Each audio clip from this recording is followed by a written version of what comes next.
My son, Alex, an 8-year-old with a mischievous smile, secretly slipped a GPS watch into his dad's suitcase, thinking it was just a kid's prank. He had no idea that little joke would open a secret that would tear my family apart. I sat in the living room, the light from my phone casting shadows on my face. The tracking app blinked. A small red dot, sharp and steady, stopped at the Waldorf Astoria Hotel, right in the heart of the city. My heart skipped a beat, like someone had reached into my chest and squeezed. Charles, my husband, was supposed to be in London, attending a corporate conference. So why was that red dot sitting here, in the luxury hotel where we once held our wedding? Why was he there? My finger hovered over the screen, then tapped on Charles's number. I took a deep breath, trying to sound calm, and pressed call. "Honey," I said gently, like it was just another normal night. "Did you get there okay? Where are you now? How's the conference going?" On the other end, a brief pause, just a second, but enough for me to catch the hesitation. Then his voice came through, soft. "Victoria, the time zone difference. The meeting hasn't started yet. You miss me already?" "I miss you and our boy too." I gripped the phone tighter, my fingernails digging into my palm. His words flowed smoothly, but I heard it. A crack, a tiny fracture in the perfect mask he always wore. "Yeah, I miss you too," I replied evenly, and hung up before he could say more. I shoved the thoughts down, mumbled a few things, and ended the call. Then I drove straight to the Waldorf Astoria. I pulled up in front of the hotel, golden lights spilling over marble columns, elegant and cold. My heels clicked on the stone floor as I walked in, each step counting down. In my purse, the black gold VIP card sat cold against my fingers. I'd made that card right after our wedding, a perk that let you check in with a swipe. Later, I'd given it to Charles for when he met with clients. Now I wondered, what exactly had he used it for? The hotel lobby looked just like I remembered, with the faint perfume in the air and soft jazz drifting from hidden speakers. I walked to the front desk, wearing a smile I'd practiced through years of corporate events. The receptionist, a blonde with her hair in a high ponytail, smiled back politely and took the card I handed her. "Hi," I said, voice light but firm. "I'd like to extend the VIP room, but I forgot the room number. Could you check for me?" She nodded, swiped the card. The screen lit up, and for a moment, her eyes hesitated, just a flicker before her smile returned. "Ma'am, it's Honeymoon Suite 777. How many days would you like to extend?" My heart stopped. Honeymoon Suite 777, the room from our wedding night, where we made vows, where Charles looked at me like I was his whole world. I looked at the receptionist, searching for something, anything, but saw only polite coldness. My mind spun. He lied to me. He was here, in that exact room. With who? Why? "Sorry," I said, still sounding calm, even as my hand gripped the purse strap so tight it hurt. "I changed my mind. Could you print me the transaction history for this card instead?" She nodded, fingers flying across the keyboard. The printer whirred, spitting out a long sheet covered in numbers. She handed it to me with the same smile, but her eyes shifted, avoiding mine, like she knew something I hadn't yet seen. I took the paper, feeling its weight, light yet heavy as an accusation. A bad feeling coiled around me, thick like the air before a storm. Charles had brought someone here, used my card, in our room. Was the receptionist silently laughing at me? This betrayed wife, still standing here, pretending to be composed? I felt a chill run through me, clutched the printout tightly, and walked out of the lobby. Back in the car, I sat motionless in the dark. My mind was a tangled mess, like a film reel rewinding every memory. Ever since I married Charles, he had always been gentle with me. 10 years, and we'd never had a real fight. Mornings when he got up early, brewed black coffee with no sugar just for me, smiled and said, "You're everything to me." Evenings when he held me from behind, whispering about the future, about Alex, about the home we were building. Was I overthinking this? Or was he planning a surprise for me? A romantic dinner? An anniversary gift? But the blinking red dot on the GPS app didn't let me lie to myself. I opened the tracking app again. The icon for Alex, my mischievous boy, was slowly moving. Through the windshield, I looked toward the hotel's entrance. Yellow lights spilled out from the doorway, casting a warm glow on rushing figures. And then I saw him, Charles. Tall, confident as ever, in a tailored black suit. Beside him, a woman with long hair down her shoulders, walking naturally as if she belonged there. And in their arms, they carried a little girl, maybe 5 or 6 years old, her curly hair fluttering in the wind. I only needed one glance to know. That was her daughter. Her face was the spitting image of Charles. High nose, deep blue eyes, and a wide grin showing a missing baby tooth. Charles smiled, gently touched the girl's nose, a gesture so familiar it paralyzed me. That nose tap, he used to do that with Alex. Whenever our son cried or played, he'd touch his nose gently and whisper, "Daddy's good boy." Now he was doing it with another child, like it was the most natural thing in the world. Tracy Thompson, the woman beside him, his secretary, who joined the company the same day he did, looped her arm around his, leaning in close and saying something, her laugh light and easy. All three of them laughed, like a perfect little family, under the neon glow of the Waldorf Astoria, a picture I had never been invited into. I sat frozen in the car, chest tight, like an invisible hand was crushing my lungs, hurting so badly I couldn't breathe. My breaths came short and fast, my chest heavy like it was filled with lead. Charles kept playing with the little girl, bending down to whisper something that made her giggle. Tracy glanced toward my car. She must have seen me, her eyes sharp, with a faint mocking smile. Then she wrapped her arm around Charles's waist, pulling him closer, and he wrapped his arms around both of them, holding them like a real family, warm and protective. The diamond ring on her finger caught the light, blinding, defiant. My gaze froze. That was my wedding ring. Back when Charles had just graduated, broke and penniless, I bought it for myself. A 10-carat diamond, custom designed by a jeweler I picked, with a unique spiral pattern I loved.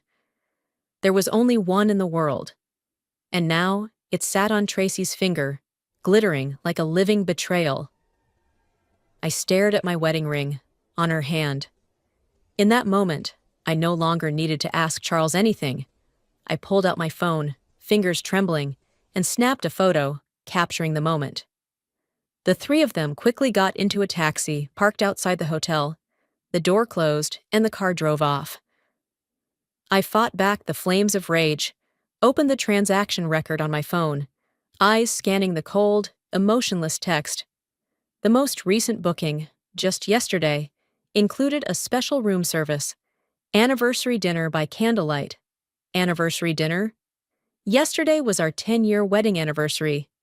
He told me he had a conference, said we'd celebrate later. So, he'd had the anniversary dinner, at the hotel, with Tracy and his secret child. The checkout date matched perfectly with the date he claimed the conference ended. But I had his work calendar. It was always sent to me by his secretary. And then it hit me. My head exploded like a bomb going off. A pair of liars. Together, betraying me. I dragged the long transaction sheet out, kept reading, each booking date, each familiar timestamp like sharp blades stabbing my chest. Our engagement day, the day we registered our marriage, the night before our wedding, the day my water broke, even Alex's birth date. Each and every one of those moments, Tracy Thompson had been there, always at honeymoon suite 777. I was shaking uncontrollably, fury crashing down like a tidal wave, swallowing me whole. My breathing ragged, my vision blurred with hot tears, but I wiped them away, refusing to be weak. I picked up the phone, dialed my younger brother, fingers ice cold. "Sis? You're calling me? What's going on?" His voice was cheerful as always. "Help me investigate Charles's secretary, Tracy Thompson." My voice was ice, emotionless. He paused, his tone lowered. "Something happened with Charles?" "Yeah. Don't alert them. First, gather evidence. Look into every deal he's handled since joining the company, his personal accounts, all his business travel." His voice immediately turned serious. "Got it. Leave it to me. I'll check everything. What about next month's board meeting?" "Cancel it. I'll talk to Mom and Dad privately. Keep everything quiet. Don't let them catch wind yet." Just as I ended the call, Charles' name lit up on my phone. "Darling husband." The words made my throat close, like I'd swallowed something bitter and foul. I answered. My voice came out calm, eerily calm. "Victoria, I just finished the first session, about to head into the next one. I can't wait to come home. I miss you. I miss our son." His usual sweet reports. I sneered inside, but stayed silent. He continued. "Honey, do you miss me?" "I'll be home soon, with a gift too, for our 10-year anniversary. Let's celebrate when I get back, okay?" "Sure, I'll wait for you." When I got home, the house was silent. The light hit the family photos hanging on the wall, Charles, Alex, and me, beaming in Lincoln Park. I walked quickly to the dressing room. My hands trembled as I opened the safe, the dry clicking of the code echoing in the quiet. The velvet box for our wedding ring was still there, small, quiet. I lifted the lid, my breath catching. Inside, it was empty. I put the box back, closed the safe. The phone rang. My brother's name lit up on the screen. "Victoria, you were right. Something's definitely going on." His voice dropped, serious. "Stay calm. I'm sending you initial info on Tracy Thompson. I'll dig deeper into Charles next." "I won't let them get away with this." I opened my laptop, fingers ice cold, as I typed in my password. The encrypted email from my brother popped up. I clicked, and the screen lit up with screenshots from Tracy Thompson's other private account. The first photo made me freeze. A birthday cake from last night, with handwritten icing. "To Daddy's little Princess Lily, wishing you peace and joy always. Daddy loves you, Lily." The little girl I saw outside the hotel, wearing a pink princess dress, eyes shut, making a wish over a candle shaped like the number 5, her face full of joy. Tracy's caption, "Love knows no boundaries." Every year at this moment, I know I chose right. I found my happiness. I shook. Every year on Alex's birthday, Charles was never there. Always in meetings, away on business, sending gifts Alex never liked. Last year, he even forgot the date. Alex was so upset, he didn't talk to his dad for over a month. But with Lily, Charles was there, smiling, touching her nose like the perfect father. I clicked to the next photo. It was taken the day Alex was born. The photo showed a hospital, not my delivery room. The silhouette of a man stood in the orthopedic emergency ward, holding Tracy's hand tightly. In the middle of the image, her finger was wrapped in gauze. Her caption, "I was so silly, just wanted to cook him a meal." Who knew? Thank God he showed up in time. Leaning on his broad shoulder, I felt so safe. It was only a back view, but I knew instantly it was Charles. That day, I was caught between life and death, rushed from natural labor to emergency C-section, in pain so intense, I thought I wouldn't make it. Charles said he had an urgent meeting, but he was in the next wing, taking care of Tracy. That night, the two of them used my card to check into Honeymoon Suite 777, celebrating while I lay in a hospital bed, clutching fragile little Alex. Rage exploded like fire in my chest, burning so deep I couldn't bear it. I tried to hold it together, my hand shaking as I clicked to the next photo.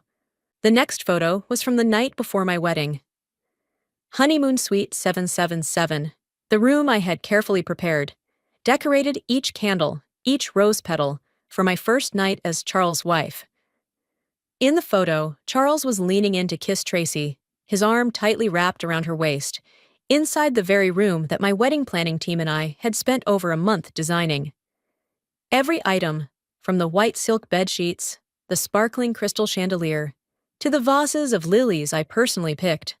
Tracy stared directly into the camera, eyes filled with smugness, as if she was mocking me. The future bride, busy finalizing every last wedding detail. The caption read, "Maybe our love isn't accepted, but I still believe true love fears nothing." Back in college, Charles had pursued me for 3 years. Surprise bouquets, late-night messages filled with sincerity. In our final year, I was moved and said yes, thinking he was one of a kind. Right after graduation, he got down on one knee and proposed. At the time, he had nothing, and I was the heir to Trenton Enterprises, our family's business with branches all over Chicago. My parents fiercely objected, calling him a gold digger, and in the end, he had to promise to work hard at the family company to prove himself. My parents, seeing his sincerity, reluctantly agreed. Charles insisted we hold a grand wedding at the Waldorf Astoria, saying his relatives were coming from out of state and he'd be embarrassed otherwise. I agreed, thinking it would help him make a good impression with the family. From booking the venue, choosing the fitted silk wedding gown, to ordering the wedding bands, I handled everything. Honeymoon Suite 777. The bridal suite. I personally worked with the planners for over a month, choosing every detail. I thought it would be the perfect start to our marriage. But in that photo, it all became the backdrop to betrayal. Charles and Tracy wrapped in each other, inside the space I had built. My once trembling fingers started to steady. I suddenly felt eerily clear-headed. No more tears, no more pain. My brother sent another email. I opened it. It was Tracy's personal file. The record showed Tracy was Charles's childhood neighbor, from elementary through high school, same class, sitting beside each other through hot summers and freezing winters. Only in college did they attend different schools, but still in the same city, still meeting often. After graduation, Charles started working at my family's company, Trenton Enterprises, in the lowest position.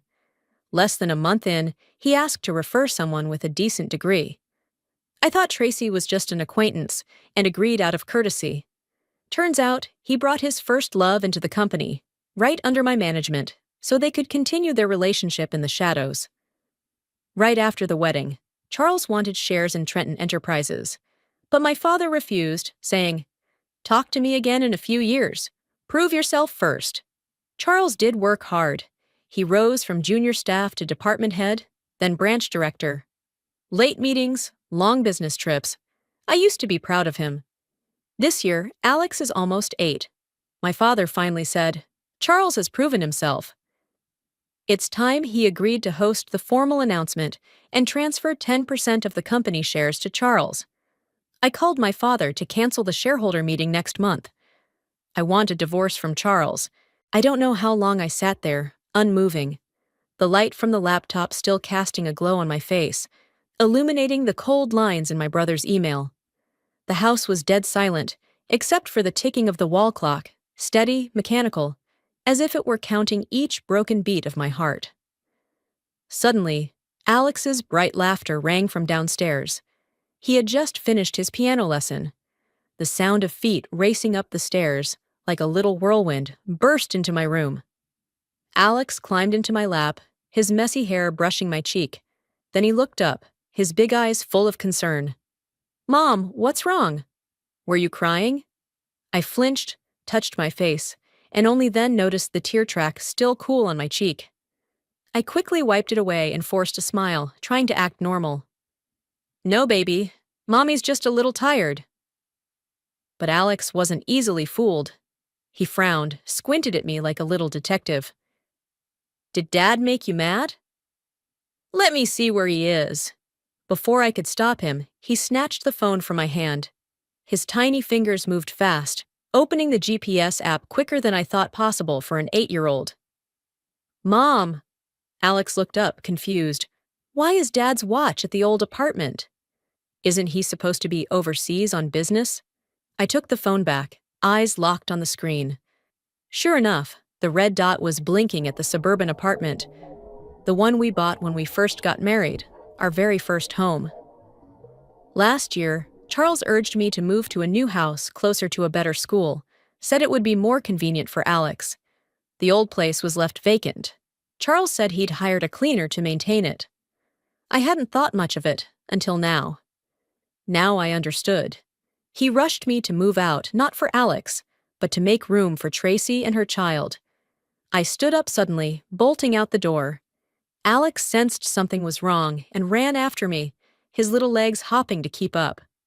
"Mom, wait for me!" he shouted, jumping into the back seat just as I started the engine.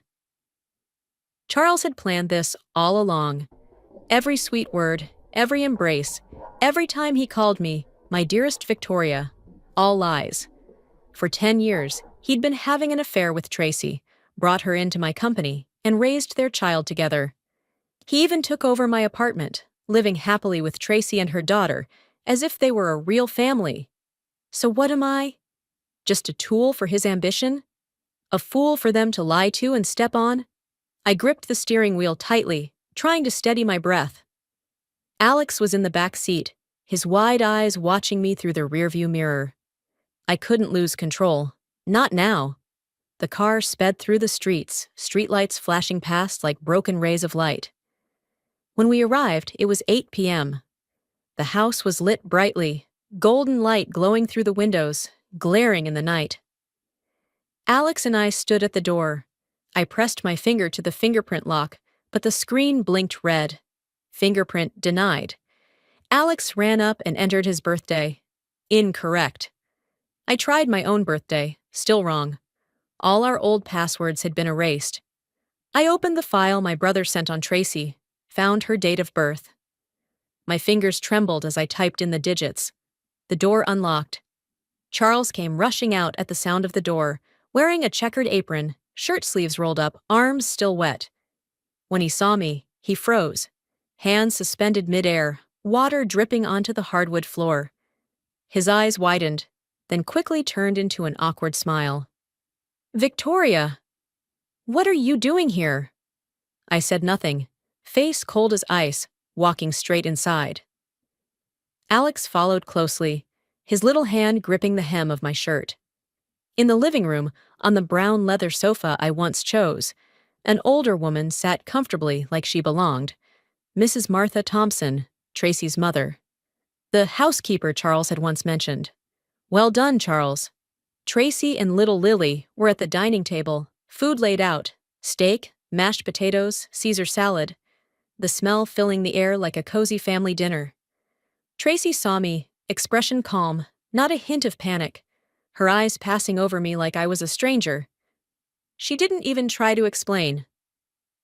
Alex suddenly ran to the table, yanking Lily down from the green Spider-Man chair, his favorite one, the one I had custom-made for him.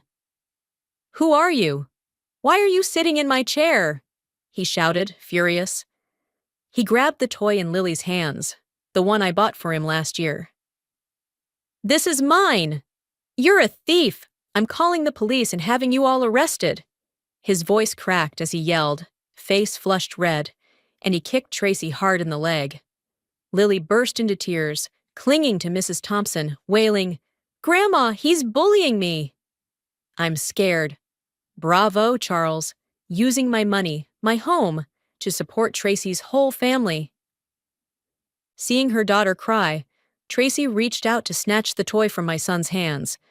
I lunged forward, slapped her hand away, then slapped her across the face. The sharp smack echoed in the silent room. Tracy recoiled, clutching her cheek, eyes filled with venom, but still said nothing. Charles finally moved, ran up and grabbed my shoulders, voice gentle. "Victoria, you misunderstood. Thompson's lease expired, and she hasn't found a new place. I thought this house was empty, so I let her and the kids stay a few days. Just temporary." I stared at him. He looked apologetic, but his words were all to defend Tracy. "A few days?" I repeated, my voice like a blade. "How long has she been here, Charles? Since Alex was born? Since the night before our wedding? Or since you brought her into my company?" My son stood there, eyes wide in disbelief. Dad, why are you protecting this bad woman? You said you had a meeting. You didn't even come to my birthday, but you were here playing with these awful people. I don't like you anymore. Alex's voice broke into a sob. Charles bent down, brushing it off. I'll buy you that game console you wanted, okay? Stop causing trouble now, be good. Did Charles really think I was that stupid? I once trusted him with the company, with our family, because I believed in him. He betrayed that trust, and still wants to keep lying? I said nothing, just looked coldly around the house, not bothering to listen to another word. Charles, thinking I could still be swayed, kept pleading. Victoria, if you're upset, I'll send them away tonight. Tracy, hearing this, had tears welling in her eyes, but stayed silent, just looking pitifully at Charles. He let go of my shoulders and turned to comfort her, but quickly caught himself and grabbed my hand instead. Victoria, look, Thompson has a kid, she's struggling. She's from my hometown. Let them stay just a few more days, please. I yanked my hand back, tired of the performance. Get out of my house. Now, I said. If I see a single one of you here tomorrow, I'm calling the police and reporting you for trespassing. Charles panicked, his voice trembling. Victoria, don't be mad. I promise, I'll send them away tonight. Just then, Lily ran over, hugging Charles's leg, her little voice whimpering. Daddy, I don't want to leave. I love this big house. It's nicer than anywhere we've ever lived. Charles froze, face pale, caught red-handed in front of everyone. I let out a cold laugh, my eyes sweeping over him, Tracy, and Mrs. Thompson, sitting frozen on the couch. Charles, I said, my voice sharp as a knife, I want a divorce. And with that, I took Alex's hand and walked out of that house. Lily's sobs and Charles's voice calling after me echoed behind, but I never looked back. It wasn't until we got home that my son finally looked up and asked in his small, innocent but direct voice, Mom, did Dad cheat on you? I froze, my heart clenched tightly, and I looked into Alex's eyes that looked exactly like Charles, except now they were filled with worry instead of joy. With Charles, I had no love left, none at all, like a flame that had been mercilessly extinguished. But with my son, the guilt surged, my tears threatened to fall, so I simply whispered, If Mommy and Daddy get divorced, would you be sad? From the back seat, my son gently placed his tiny hand on my shoulder and said, Mom, I won't be sad. If Dad doesn't love us anymore, then we don't need him either. His words were simple, but they woke me from a trance. That's right, Charles. If you dared betray the love and trust of me and your son, then I will take back everything I ever gave you. The next morning, as soon as I arrived at the company, I called HR to my office. I ordered them to terminate both Charles and Tracy from the company. Then I contacted the divorce lawyer, forwarded all the evidence of the affair that my brother had collected, along with what I had found, and sent it all to the lawyer. I had just hit send when Charles burst into my office. Victoria, I've already made Thompson and her daughter leave the house last night. It was my fault. I shouldn't have lied about going on a business trip overseas. I just didn't want you to misunderstand. There's really nothing going on between me and Thompson. She's just my childhood friend. Victoria, the one I've loved most in this life, is you, and only you. Please believe me. So that's how cheap his love was. He could lie with a straight face. I threw the freshly printed photo, the one I took outside the hotel, right in his face. Charles, stop acting. Just wait for the divorce papers. Seeing the photo, Charles knew he couldn't deny it any longer. He lunged at me, grabbed my hand tightly, and begged in desperation, Victoria, I made a terrible mistake. I swear I'll never do it again. I'll change, I promise. Can you give me another chance? I'll cut Tracy off completely. If you want her fired from the company, fine. I don't want to lose you, Victoria. I can't let our marriage fall apart. I yanked my hand away, my voice ice cold. Charles, it's over. You're not worthy of me or the love I gave you. Charles stood there in shock. Then, as if suddenly remembering something, he pleaded again. Alex! Victoria, we still have Alex. Please think of him. Do you really want him to grow up without a family? I'm his father, Victoria. Even if we divorce, I'll still be part of his life. As if cheating wasn't enough, now he was using our son to manipulate me. I shoved him back hard and shouted in rage, How dare you even mention Alex? He doesn't need a cheating father like you. You only make him feel ashamed. Leave Trenton Enterprises immediately. If I see you here tomorrow, I'll have security throw you out. That was my final order. Charles knew he was exposed, with no way out. He staggered like a soulless shell and turned to leave my office. Right at the door, he ran into Tracy, holding a cardboard box. She dropped it and rushed to steady Charles, her face panicked. Charles, are you okay? As soon as he saw her, Charles shoved her away with force, finally losing control. He screamed, This is all your fault! You seduced me! You clung to me, insisted on living in the Trenton house. You ruined me! I was so close to success, so close to getting shares in Trenton Enterprises. And now look, I have nothing! And you still won't let go? Get out! Get out! The sweetness on Tracy's face vanished instantly, replaced by a chilling coldness. Charles, you didn't say that when you took me to that hotel room. Charles snapped, lunged at Tracy, grabbed her arm, and twisted it tightly, dragging her back into my office. You seduced me! You explain it to Victoria. This is all your fault. I had nothing to do with it. I had no desire to watch another second of this pathetic performance. I picked up the phone and called security. Moments later, several guards arrived. Charles and Tracy were grappling violently, impossible to separate. The guards had to forcibly pull them apart and drag them both out of the company. That night, as I sat in my office, the desk lamp lit up the scattered divorce papers on the oak table, and my lawyer's steady voice was explaining the terms on the phone, when suddenly my screen lit up.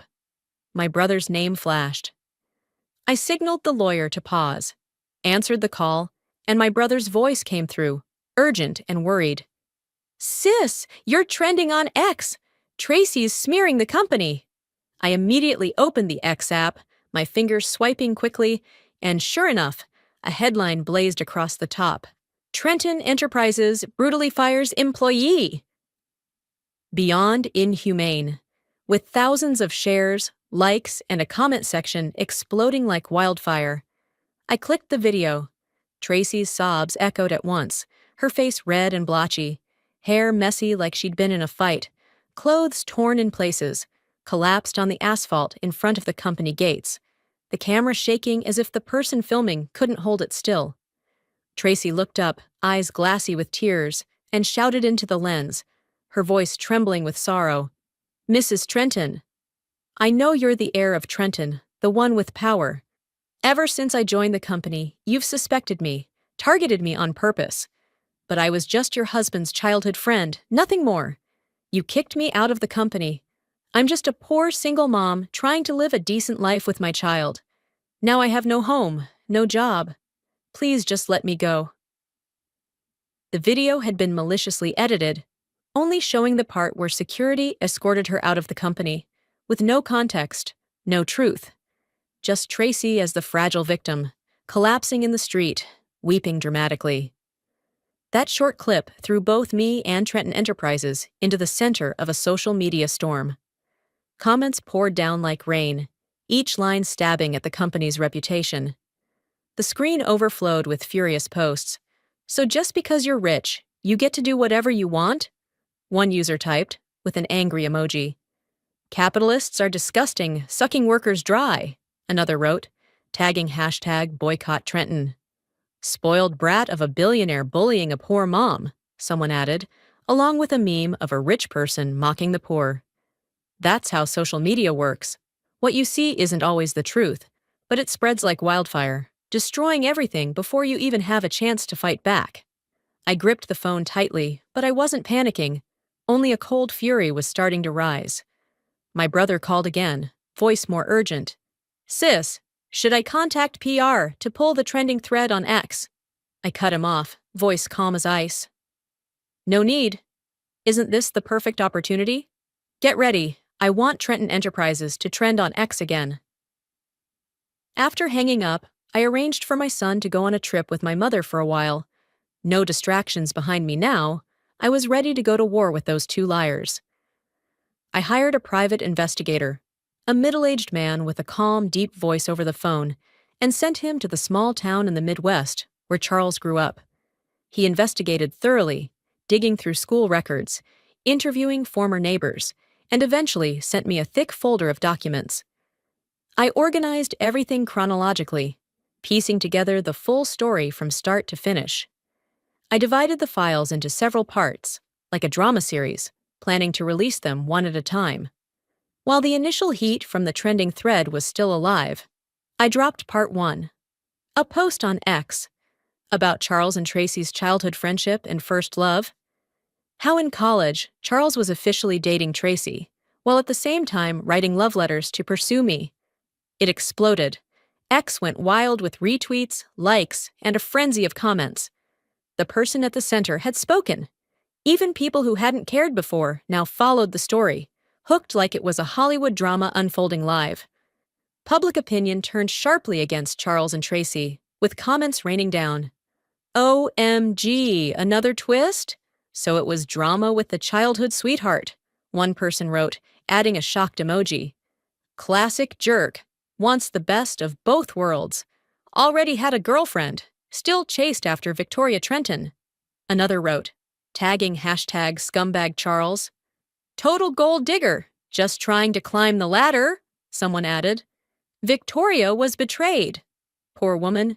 She must have loved him for real. Why else would she have his child? This guy is literally every cheating villain in Hollywood. And finally, where's the next part? Can't wait. My account and Trenton Enterprises saw followers spike like crazy. Thousands more by the hour, notifications nonstop. Even my brother's account blew up, gaining tens of thousands of followers like a domino effect. Real life had become more dramatic than a TV series, with plot twists that had the audience, readers and watchers alike, glued to their screens, hearts racing, waiting for. What came next? Everyone was eagerly waiting for the next part. Comments flooded under my post, ranging from impatient demands for updates to heartfelt words of support. I opened the official account of Trenton Enterprises and posted a short, sharp announcement. Thank you for your concern. We will release the full truth in parts to clarify everything. Stay tuned for more details. Between each release, I subtly wove in product promotions from Trenton. Brand popularity spiked, and product sales doubled within just a few days. I watched the sales chart on my screen, the numbers climbing steadily. My father, a strict man who rarely gives praise, called from the headquarters. His voice was deep, but he couldn't hide the pride in it. Victoria, you've done well. This time, not only has Trenton Enterprises preserved its reputation, but it's stronger than ever. I'm proud of you. I gripped the phone tighter, warmth spreading quietly in my chest. But I didn't let myself dwell on it for long. This wasn't the end yet. The public buzz lasted for more than a month, and finally, I released the photo and evidence of that couple checking into the hotel and staying in the same room. Once again, the story exploded. Millions of views in just a few hours. The comment section lit up, not only attacking Charles and Tracy, but also expressing deep sympathy for Alex. Poor kid, having such a terrible father, one person wrote, with a crying emoji. Children are the true innocents in all of this, another added. Public opinion swung completely to my side, supporting the way I handled the scumbag husband and his mistress. From beginning to end, I held my boundaries. No public insults, no harsh words, just the truth, and let it speak for itself. I never dragged Lily into the ugly mess between adults. Not once did I mention her in any post, though every time I looked at her photo, I saw Alex's eyes, and my heart ached. I knew I wasn't just exposing a cheating man. I was also protecting the image of the eldest daughter of the Trenton family, the heir to a business empire. And above all, I had a responsibility to Trenton Enterprises, not just a company, but a family legacy and the trust of thousands of employees and customers. The divorce proceedings dragged on for months, each court session cutting slowly through the years of trust I once had like a dull knife. The cold light of the courtroom fell on Charles's face, now gaunt, with dark circles under his eyes. Nothing like the confident man who once knelt down to beg for my love. The evidence I presented was too clear, too sharp, undeniable. In the end, the court finalized our divorce. The division of assets was simple. Everything under my name had been acquired before marriage, so Charles got nothing. Worse for him, he was ordered to pay child support and compensation, each figure like a slap across the face of his ambition. I brought Alex back to the villa and returned to our normal life. Charles showed up a few times outside the gate, then at the company. But the guards, on my orders, stopped him right at the entrance. I thought it was all over. Until one afternoon, while I was reviewing the company's revenue reports at my desk, my phone rang. The driver's panicked voice burst through the line. "Ms. Trenton, when I came to pick Alex up from school today, the teacher said his father had already taken him." My heart dropped. Charles had kidnapped his own son. He'd gone mad, truly mad. I immediately called the police, then sent people to search everywhere, from Lincoln Park to the outer suburbs. Suddenly, it hit me. The GPS watch. After the time Alex had hidden a tracker in Charles's suitcase, I had bought the newest version and tucked it into his backpack. My hands trembled as I opened the app, and the screen lit up. A blinking red dot deep in the countryside, hours away from the villa. I called my brother. We jumped into the car with the security team, speeding down dusty roads, the sunset staining the horizon red like blood. When we arrived, a rundown house appeared. Cracked walls, dim yellow light flickering through grimy windows. I kicked the door open, the hinges screeching like a scream. Alex was sitting on an old wooden chair, holding a chicken drumstick, chewing happily, completely at ease, as if he were at home. Charles sat beside him, dazed. I rushed over, grabbing Alex in my arms, touching his head, his arms, his face, my voice trembling. "Sweetheart, did they hurt you?" "Tell Mommy." Alex wrapped his arms around my neck, smiling brightly, his small voice steady. "Mom, I wasn't scared. I knew you'd come for me." He pointed to his Spider-Man backpack in the corner, his grin radiant like sunlight, breaking through my darkness. Seeing me, Charles suddenly snapped, lunging forward to grab my hand, shouting incoherently, "Victoria! Victoria!" I was wrong. I was wrong. Please forgive me. For our son's sake, please forgive me. My brother reacted quickly, stepping in front of me and shoving Charles back a few steps. I didn't even glance at him, just held Alex tighter and walked out of that filthy house. Behind me, Charles's crazed voice echoed, "Don't touch me. I'm the CEO of Trenton Enterprises. I'm the CEO." His voice cracked, but I never looked back. The police arrived soon after and handcuffed Charles. The next day, I transferred Alex to an elite private school with tight security. I spoke to his homeroom teacher firmly. Under no circumstances is Charles Kingston allowed near my son. At first, I still had a shred of pity for Charles, thinking he was, after all, Alex's father. But now, I had to end it for good. I went to the police station, walking down the cold hallway. Charles sat in the holding room, slumped against the wall, his hair a mess, his suit crumpled like something pulled from the trash. When he saw me, he didn't yell or struggle. He just gave a bitter smile, eyes full of resentment. "Victoria, did you come to see how miserable I've become?" he asked. My voice was calm and low.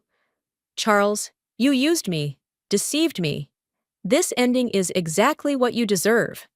He laughed, loud and broken, his eyes turning vicious. "Victoria Trenton, you think you're so smart? Don't get too proud. Tracy just came to visit me. She said she and Lily will wait for me. When I get out, I'll still have a family.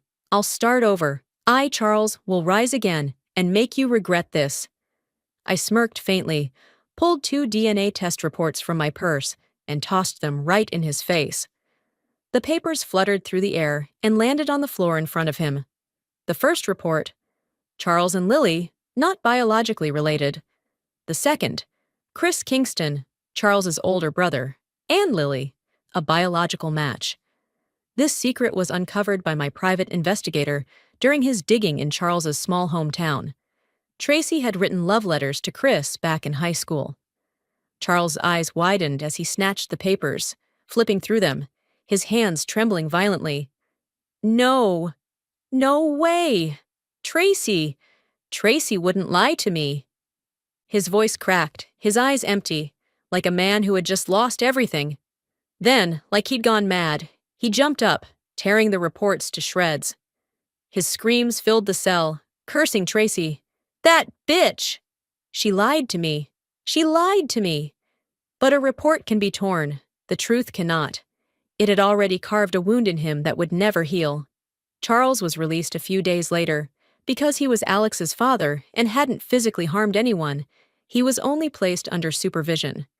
But soon after, the internet exploded again, with a new scandal. A clickbait post went viral. Chairman of Trenton Enterprises involved in shocking crime. The photo showed Charles, bearded, disheveled, shirt stained dark red, hands cuffed behind his back.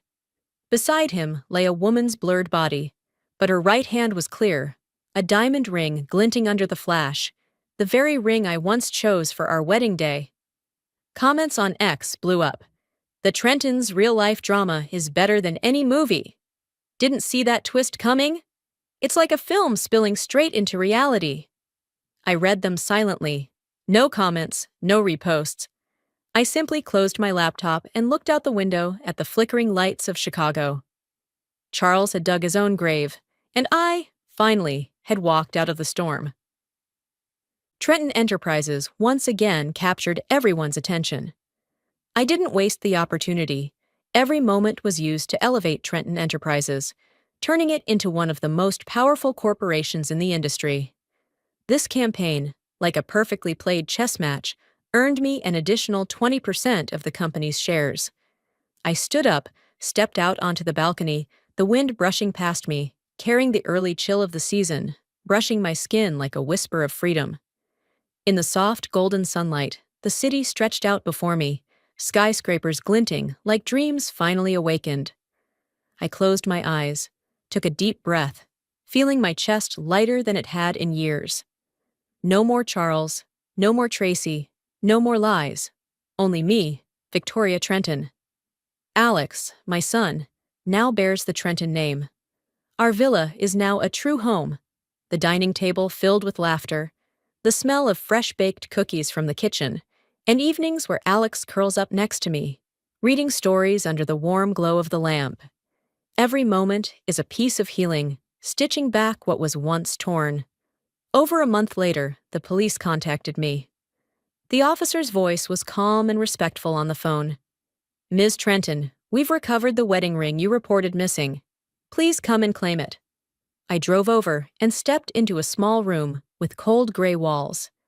The officer slid a small box across the table. Inside was the 10-carat diamond ring, its weight heavy in my palm. I lifted it slowly, the light from the window hitting it just right, each facet of the diamond sparkling brilliantly. That light was dazzling. Stare too long, and it could lead you astray. Into a dream that looked magical, but was built on lies.